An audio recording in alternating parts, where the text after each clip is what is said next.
Hello, everybody. Welcome. It's another edition of Let's Talk Buffs. Another big win, Carter. We've been doing this for a bit now. We've been there for the L's. Um, we've both been rooting this team on for a bit now. It's just nice being on a winning streak. It feels nice getting some national attention in a positive way. Um, Maybe not as much national attention as they did last year when everyone just wanted to hate, because that's what people like to do.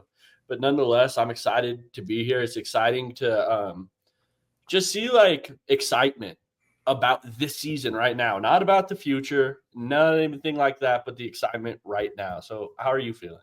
Yeah, I mean, every week we come on here talk about how good we're feeling, climbing up the rankings each week, 5 stars on campus, Heisman front runner, plays football in Boulder. I mean, what more could you ask for? So feeling great, feeling good about CU's chances, Big 12 favorites now.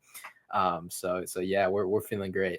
Big 12 favorites. I love to hear it. And this is something Prime was saying at the beginning of the year. I remember in an interview with Joel Klatt. Joel Klatt was like, if you guys play up to your standard, you guys could be a Big 12 contender. And Prime was like, I'm just happy that I didn't have to say it this time. And that was before the season. So, hey, it's all coming to fruition. It's all working out.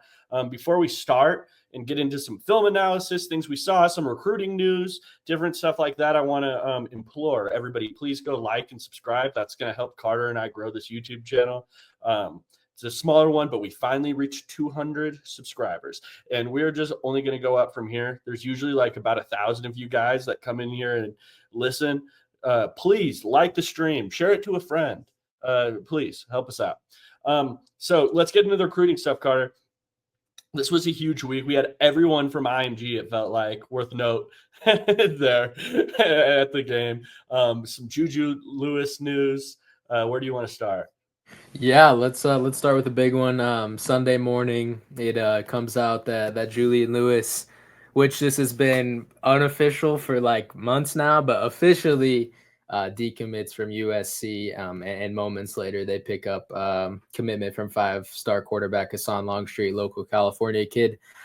So I think USC kind of just didn't want to mess with it anymore. They kind of realized Juju's probably not going to end up there, and played it safe and went and got them a 5-star quarterback. And Lincoln Riley has the luxury to do that. So props to them, but drops themselves out of the USC race, and that just opens stuff up more for Colorado.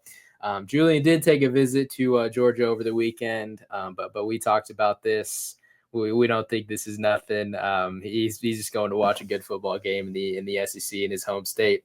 And notably, Georgia Bulldogs 247 writer Benjamin Wolk crystal balls Juju to land at CU. So I mean, it seems like a matter of seconds, minutes, hours, days. It's going to become official that Julian Lewis is going to be a Buff. I hope it happens while we're live.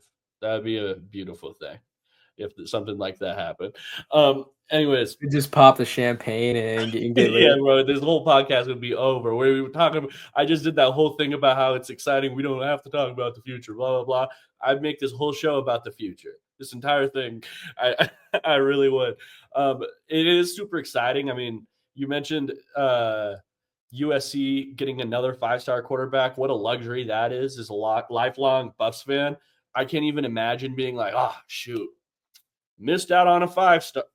Come over here. We want the other 5-star. I can't even imagine that. So shout out to them. But this is huge for the Buffs. I've said it before. This opportunity for a quarterback to take the keys to this program is huge. It's unlike any other. This is the team that's going to get you the national attention. This is the team that makes stars in a lot of ways right now. That's what it is. I think he becomes somewhat of a household name to college football fans almost immediately. Before he even plays us down, you're going to hear a lot of his name in media members' mouths through the entire offseason when he commits. So it's unlike any other. The opportunity is huge. I think the biggest of the IMG kids that came this last week is Michael Carroll, the 5-star interior offensive lineman who is committed to Alabama right now. I saw some quotes from his dad where it was like, yeah, he has a lot to think about now. So the Buffs obviously impressed. This would be huge. I'm a massive offensive line guy. I think that that's how you build the foundation of your football team.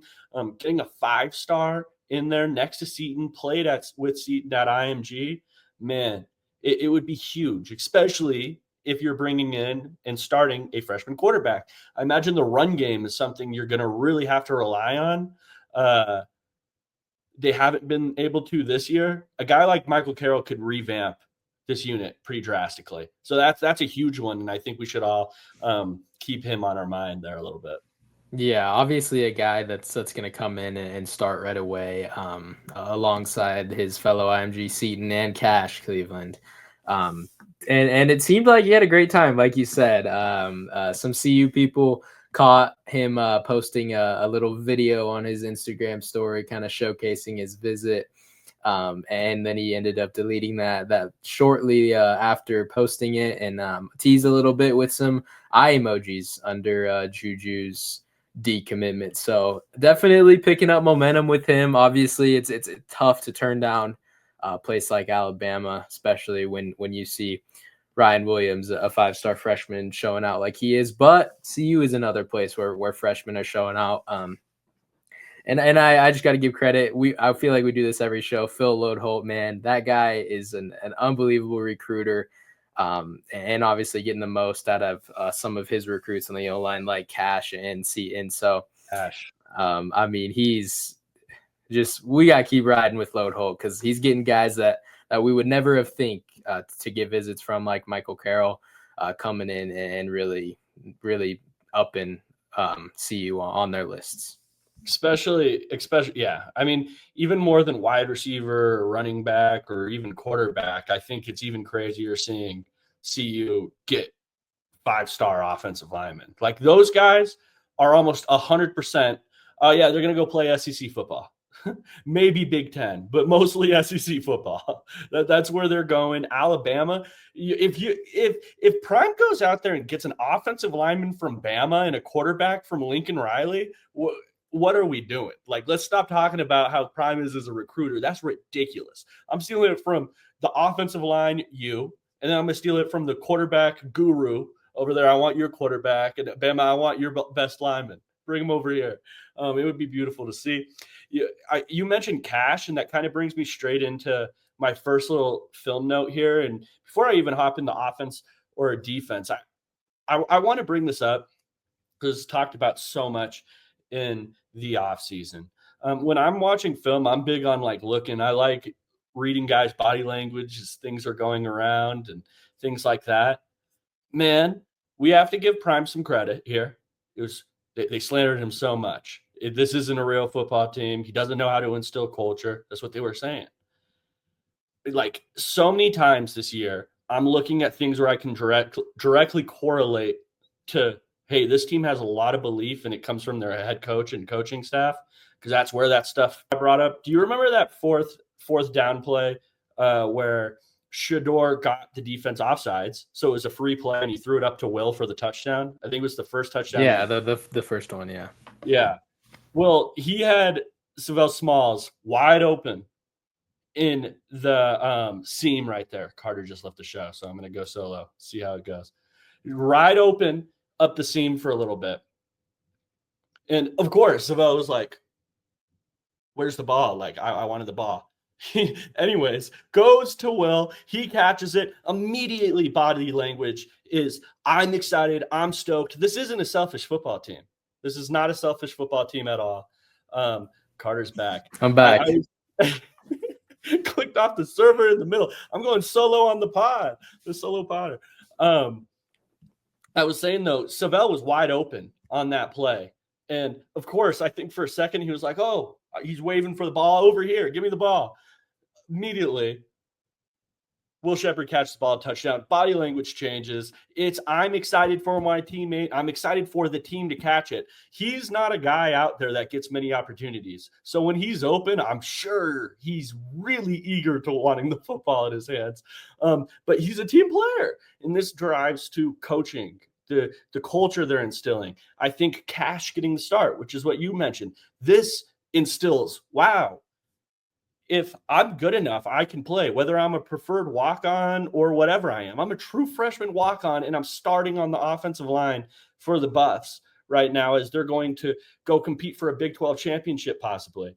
And Nikai Hill-Green's another example of that, not starting at the beginning of the year, getting his opportunity though, and he's completely taken off. And I think he's going to be playing on Sundays this next year. So I just want to give Coach Prime a ton of credit. You don't see many media members eating their words with stuff that they said, which I think irritates Bucs fans to no end. This is just another example of it. You can completely throw away that he's not wanting to run a football team. This is more of a celebrity. Like they were saying this was the celebrity basketball game or something like that. That's what they were trying to act like this was. No, it's not. This is a real football team. He's instilling real culture down here. It's really exciting. Yeah, I mean they were calling this locker room Grand Theft Auto. Like some of the articles in this offseason were insane. But yeah, this team is That definitely a was brother. crazy. Yeah, this team is a brotherhood. Prime started it when he got here. The no phones in the cafeteria. Get to know your teammates. Go do things with them. Shador bringing a walk-on freshman Cash Cleveland on his podcast. I think he brought Yaya Atia, a freshman walk-on from overseas, to Vegas with him on their bye. Like the stuff about the character with Shador and Prime, and it's all just a narrative. It's easy to grab that, right? It's easy to take the confidence of those guys and turn it and twist it into a bad attitude. But you ask any player on this football team, they all love Shador. They all love this team. They want to see everybody succeed. And there's plenty of examples. I know you named a couple. Cam Sillman Craig today talking about Prime taught me more as a man than anywhere near a football player. And that's what you want from your head coach. And it just goes throughout this locker room. Oh, there you go, man. I love to hear it. I think some media members shouldn't be afraid to eat their words a little more. Just say, hey, I was completely wrong, and let's move on from it. I think people would respect you more for that type of comment. I really do. So especially if you're getting paid to do this. You're not paid to sit there and look stupid for the longest you possibly can. That's not why you're here. Analyze the sport, tell us you were wrong, and tell us, okay, the Buffs are now good, and get on the right path. And I think people would respect you more. You gotta at least be better at your job. Let's move on. So offense. I think the offense, Carter, in this last game against the Utes was a tale of two halves, very much for me. Of course, they did get some points on the board. It wasn't like they were there was like zilch in the first half. They got some points on the board, but it didn't look good to me. It looked like they were putting their defense in kind of some tough spots too. Defense held up. We'll get to them in a little bit. But then the second half came out, lit the scoreboard up. What do you think happened there? Just let me know. Yeah, it was pretty worrisome right at the start of the game. First play of the game, Shador's throw was a pick. It's like, okay, we're supposed to blow these guys out. Now they're going to get the lead on us, even though we started with the ball. But yeah, it was very up and down. I mean, you look at the numbers. We put up the most points we have this year, and 42 of those coming from the offense. And then that one punt return from LeJohntay. The stats look great, but it was definitely up and down. I don't think it was Shador's best game at all. Still struggled on the run, running the ball, even though we had that long touchdown from Augusta. If that's not in the stats, it's a bad outing from the running game. But the receivers continued to shine when Shador connected to him. Shep had 2 touchdowns. That one really long jump ball that we talked about earlier to start the game. Wester with a 10-catch game. He's becoming one of the most reliable receivers in the country. I mean, when you're in doubt, you got to look LeJohntay's way. I see him getting some draft buzz on Twitter. He's getting in mock drafts now. So some draft networks writing about him. So that's good to see. Yeah. But 42 points on I mean, obviously you got 4 turnovers from your defense on statistically what is one of the best defenses in the Big 12. Definitely a good outing, but I mean, nowhere near what this offense could look like or could have looked like last Saturday. I totally agree with you. My biggest worry for the Buffs right now, Carter, their offense in particular, they obviously have supreme talent. on their offense, right? Supreme talent. If you're talking about which unit is more talented, I think their offense is probably like they have higher end athletes and talent level on offense, especially the top of the like if I were to find like my top 5 defensive players, my top 5 offensive players, my top 5 offensive players on the Buffs are better. I just worry. My biggest worry to the right now is I don't think they have a lot of ways to beat you. That's my one thing. They are going to beat you with their receivers, and they're going to beat you with their quarterback. That's how they win. It's not they don't have like multitude. Okay, you're taking this away, and you're playing a really good team. It's okay though because I can revert to this. I'm not sure they really have that in their bag. Um, and you see it, it kind of puts them in tough spots sometimes, like this last game, or closing out football games this year. That's been an issue because you haven't been able to run the ball consistently. Continues to put your defense in tough spots. So this offense is going to score a lot of points. They just have too good of athletes. I think you can count on that every single time. It's just not going to be ever, I don't think, or it's rarely, that's how I'll say it. It's rarely going to just be a perfect game because you're ruling out a specific part of your team. They should run the ball more. They should continue to crack at it. I just don't think they have the dogs yet on the offensive line to consistently be like, we're going to pound the ball 35 times this game, and there's nothing you can do about it. They don't have that. They don't have that aspect of their game at all. They pass to set up to the run in a lot of ways. And then you start to see all those screens the Buffs are running a lot. I think a lot of that has to do, we are supplementing that we can't run the ball. So we are going to throw those screens to our playmakers, get them on the outside. And it's essentially going to be a longer drawn out version of a run, I think in their head. That's my biggest worry. But on the positive side, they still do have Shedeur Sanders, Travis Hunter, LaJohntay Wester, Will Shepard, Draylon Miller. The list goes on, right? So they're able to compensate for it pretty well. When you have that amount of athletes, it's like, yeah, I don't know. How many teams are you actually going to run into that can force you out of that or where that's going to be bad? It's not a very long list. Yeah, they're definitely just scoring based off talent. They're never gonna have to worry about lack of talent, but they're never gonna beat you with their scheme either.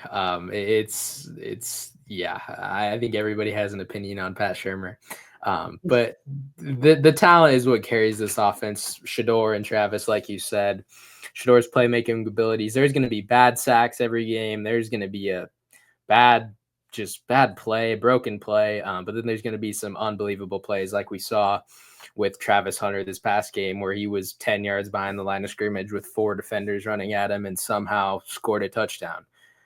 So it's definitely, like we just talked about, going to be very up and down with this offense all year. But with what they have in this offense, they're always going to be in games. I totally agree. And speaking of the talent, this is something that is always funny. I watched the game live on the TV copy, and I'm sure most of the people listening, that's exactly how they watch all of their Buff games. Now, Carter and I, after the game, we like going over the All-22 film to see if it stands. Like my initial feelings, is it the same as after I go over the All-22? What do I see? What's the differences? Live, I'm always screaming at the TV. I'm like, oh my God, Shedeur, throw the ball. You're holding onto the ball way too long. What's going on? Like that one this week where he did the spin out to the left and then spun back to the right. I was like, dog, I don't know. Like that's how I act during those games. I don't know whether he's not seeing the field or what the case may be. Then I go and watch the film, and it's never like how I feel it is when I'm watching live. It never has been. It feels more like I left this Utah game. I was expecting a train wreck from Shedeur navigating a pocket. To me, I thought it was more of him showing off, oh my God, they're covering my one. Now I'm getting pressure on my left because my first read is covered and my offensive line can't hold long enough for me to work to my 2. So I am scrambling and creating plays, and he did such a great job at it. I have to give him credit there. Like he keeps plays alive better than a lot of quarterbacks, especially when you're talking about he's not the fastest or most athletic dude. He's just super slippery and he has good uh, spatial recognition, I guess is how I would say it. Like he always is ahead of where the defense wants to be, where he needs to go, and getting there before the defense does. So I want to give Shador props there. It wasn't a perfect game. You mentioned the interception, you mentioned the drop snap. It wasn't a perfect game at all, but I think a lot better than the TV copy showed me initially. Yeah, he made some unbelievable plays. One of my favorites was that one where he was scrambling out. They were in the red zone, I think, and he hit LeJounte Wester and he dropped to the ground, and I think it was for a first down on third or second down. I could be wrong there, but it just big plays like that is what separates this team from opposing defenses because they're so draining. When like you're a D end and you're chasing Shador for like damn near 10 seconds, and then it's draining for a corner after, oh my gosh, I've been covering a guy for 10 seconds and the ball's not even in the air yet. It's so hard, especially when you're a corner guarding a guy like Travis or Jimmy or LeJounte with the speed those type of guys have. It's a perfect mix for how Shador's been playing, but there's obviously going to be bad plays that come with it. Yep. Last point here on the offense, and then if you have anything else, throw it in there too, Carter. This offense, where I mentioned earlier, they really struggled to run the ball. All those athletes and stuff, something that they're better at than any offense I've seen so far in college football is when they dig themselves in a hole, and it happens a lot. It really does. They'll force themselves. God dang, it's 3rd and 20. How did we get here? Right? The Buffs have a puncher's chance in every 3rd and 20 you can possibly draw up. Like they can dig themselves out of holes faster and more efficiently than any offense I've been able to see just with their quarterback and wide receiver combos. The perfect example was on that second drive when it was 3rd and 20 something, and LeJounte caught that slant route, took it up the field. I think it was like 5 yards short, and now it's 4th down, and we're able to go for it. Not a lot of teams are able to do that consistently, and the Buffs have been able to do that from the first game of the season. It's kind of their offense's superpower. There's not a down or distance that is unattainable for them to pick up and do it like a lot better than anybody else. It's kind of a special part of this offense to me. Yeah, it really is. I mean, like we were talking about it before the show. Like what they needed to get their offense going was just all right. We'll just throw up a bomb to Will, and then all of a sudden, boom, Yeah, spark, and there it goes. They're rolling. Next thing you know, we're at 49 points. So like it's just fireworks with this offense. yeah. All day long. Do you have anything else you want to add on the offense before we move to defense, Carter? Yeah, let's give a huge shout out to another true freshman, Draylon. We talked about him a little bit, but I Yes. mean, topping 100 yards this game. He had that long touchdown where no one in the Utah secondary could bring him down. He was just high stepping it for like 15 yards with Utah players on his back. And then he had that big long post where he was just wide open, ran across the field for a huge gain. So it's just awesome in a room where it's full of, I mean, NFL guys at that room. When Jimmy goes down and Omarion goes down, I mean, Draylon's been playing all year, but his role just grows a little bit more, and he's showing out for sure. Yeah, Draylon really stood out in that game to me as well. He was fantastic, and Prime talks about him as kind of a Debo Samuel role type guy, and it's true. They've handed him the ball. They hit him up the seam, like you mentioned. A really interesting part about that play, too, I thought was you could tell Shador checked into that play at the line of scrimmage. That wasn't the drawn up play. Looked at the coverage. The first one is what I'm saying, too. And got Draylon the football. I think Draylon needs to play more than Timmons does. That's a take I have watching this. I definitely think he does. I think he needs to be incorporated a lot. They have since the beginning of the season. He just needs to be in there all the time, almost. Like he deserves an actual real spot on this football team in their like regular wide receiver rotation. It's he's not on the outside looking in and getting his snaps where he can. No, he deserves part of the rotation. Yeah, definitely proved the moment's not too big for him at all. He was speaking of that Debo take you just had. He was so happy. Prime compared him to Debo, and I think Debo like posted about him on his social media too. Really? And That's cool. yeah, he talked about how Debo is like his favorite player, and so just cool. Glad to see him getting some shine and obviously playing well. You want to see that from your young guys. Absolutely. Yeah, the young buffs look good. The young buffs look good, and we're getting Micah back, by the way, which is going to be awesome to see as well. Let's move over to the defensive side of the ball. Here's my big take of this podcast, and I don't know if it will be a big take to many Buffs fans, especially if you're really into it, like Carter and I are. But definitely to the novice college football fan, it might be. I think this defense has been better than this offense almost the entire year. I think this defense is the backbone of this team. I really do. Earlier, I mentioned that there's, if you take away the Buffs don't offense doesn't really have many ways to beat you. With my wide receivers and my quarterback. That's how we have to go out there and win. This defense can match up against almost any type of offense, and they're going to be okay. I think. Their defensive line, really good. The interior, McNeil coming out of nowhere, not really out of nowhere, but he's progressed. He's gone upwards. His trajectory is up. He's their best interior defensive or pass rusher at this moment. Um, their linebackers terrific. They can cover downfield. They're going to get to the quarterback. Their edge rushers, it's not just one or two guys, it's a corral. Like they can throw in multiple different edge guys and see success. Keaton Wade's come out of nowhere there at that edge position. Like they have ball players on this Colorado defense. And this offense puts them in bad situations sometimes. The Texas Tech game, huge one where it felt like Shador and the offense needed to go really like take them out to dinner or something after that one because the offense put them in tough situation. What did the defense do? Stand tall every single time. This defense is for real. I think it's the better of the two units. Yeah, I mean, I'm gonna say it again. I know we talked about it last week, but I got it. I love the identity of this team. Yeah. If you have not, go watch Well Off their game day videos and go find the part where it's like between quarters. It was the Texas Tech game. It was even better, but they did this last game too.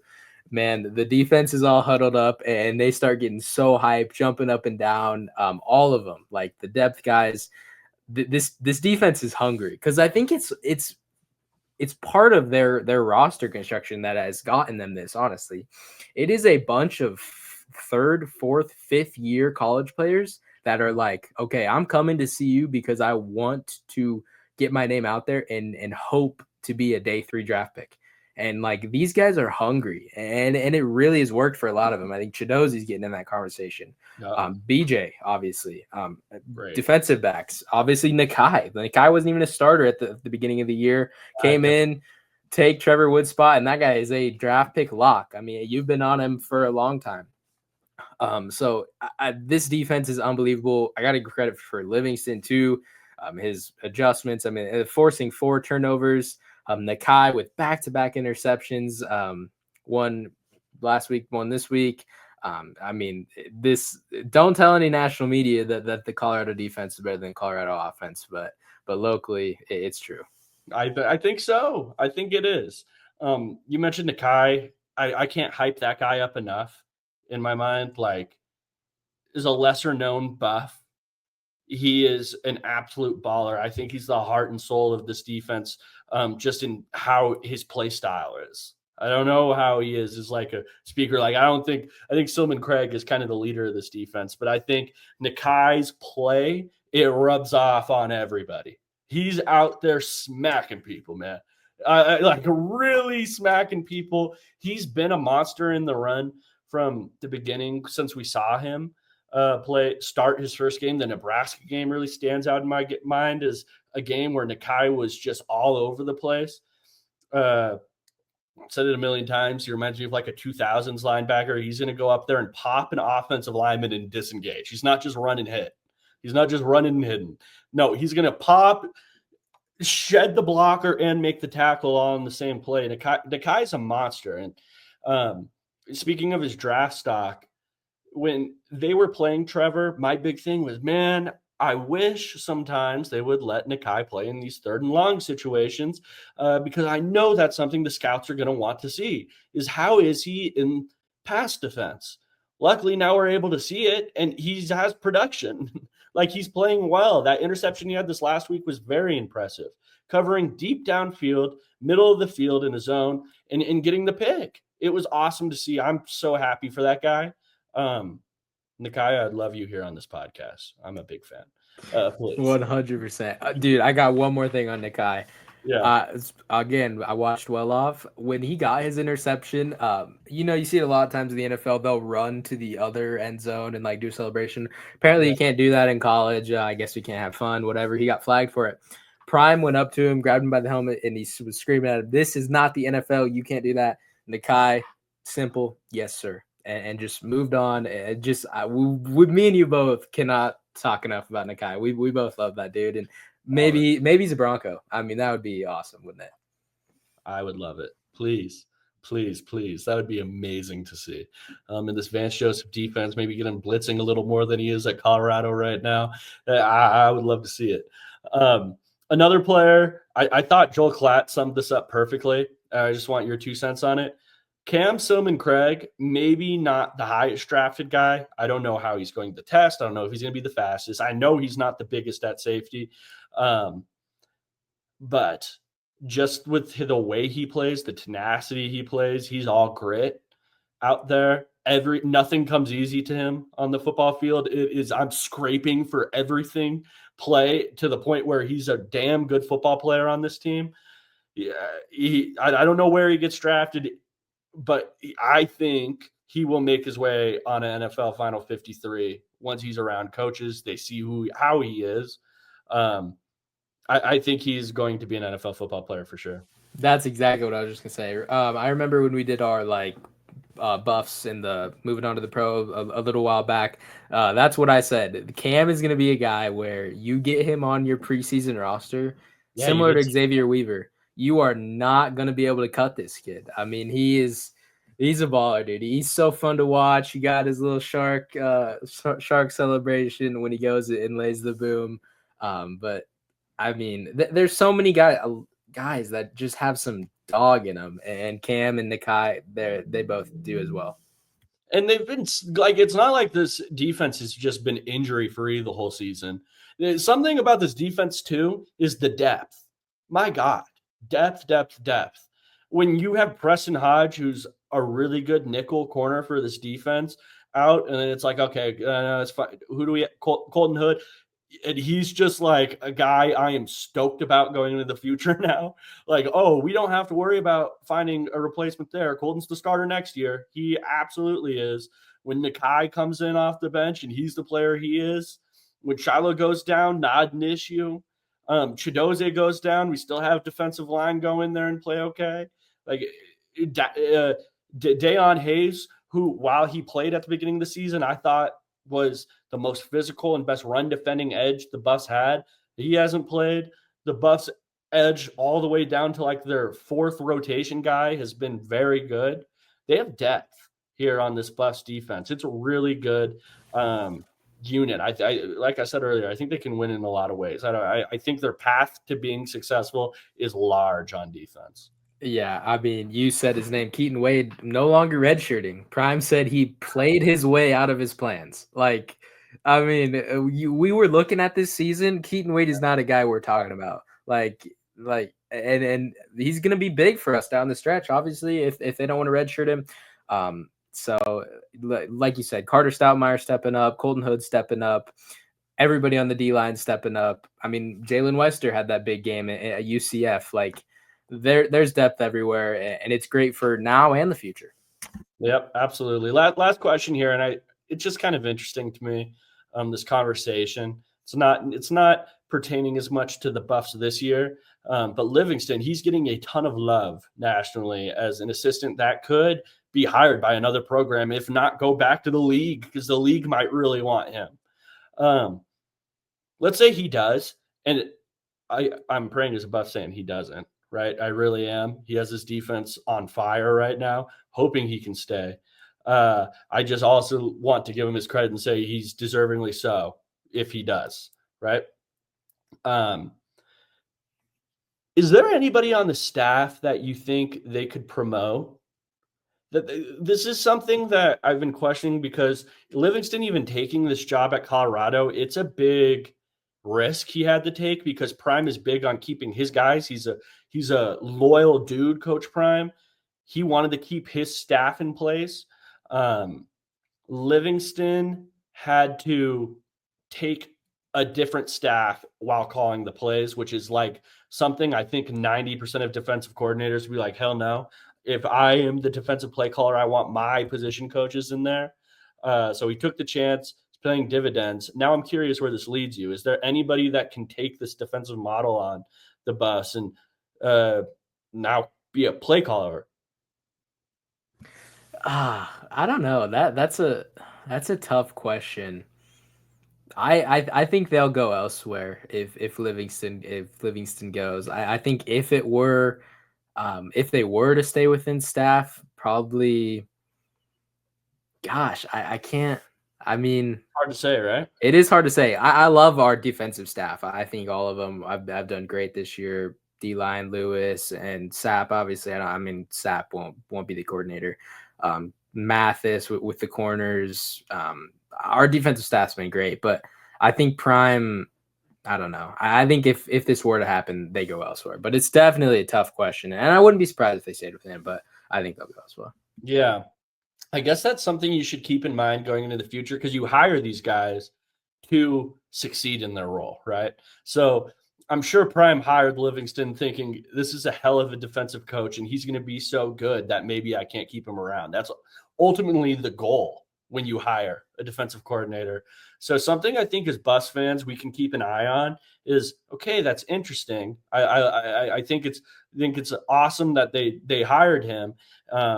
But not allowing him to bring any staff members kind of puts you in an area where if the Buffs go out and hire someone else completely out of the program this next year, they're going to have to change the way they play defense, most likely. It's not going to be the Livingston styled football. Even the play calling, the coverages they run could be different. Everything could be different across the defense when you go out there and do something like that. So it's just interesting nonetheless. Like you saw the upgrade Livingston had versus what we had last year. Kelly calling plays. Going out and hiring outside of your program someone that can't carry on the tradition that you have rolling is always risky. There's risk and reward there. Yeah, it would be interesting to see what if they like. I don't know. Maybe there's a Livingston guy out there that Livingston would have been on this staff. If the circumstances under Coach Prime weren't what they were, that Livingston would heavily vouch for. And Prime is big on trust, and maybe he would obviously give that guy an interview. I mean, you'd interview everybody, but take Livingston's word for it and take a risk. I mean, he if you remember this defensive coordinator hiring cycle, I mean, this was stretched out forever. I mean, it seemed like they were never going to hire a guy, and he nailed it. So I trust Prime hiring guys. Obviously, I'd rather maybe the other coordinator get replaced than Livingston, obviously. But yeah, hopefully we don't have to worry about it, and he just stays. No, yeah, absolutely. Well, thank you, Carter. Any more else on the defense actually before I move on here, or are we good? This is you don't want to play it. This is a scary unit. You don't want to play this defense in November and December. I totally agree. And on that note, guys, thank you for tuning in today. Please, again, like, subscribe, help us out here at the channel. That's how our content will grow. Thank you for tuning in despite some technical difficulties we both had there. Funny stories. Maybe we bring that up on the next show or something. But until next time, guys, go Buffs. Let's go Buffs.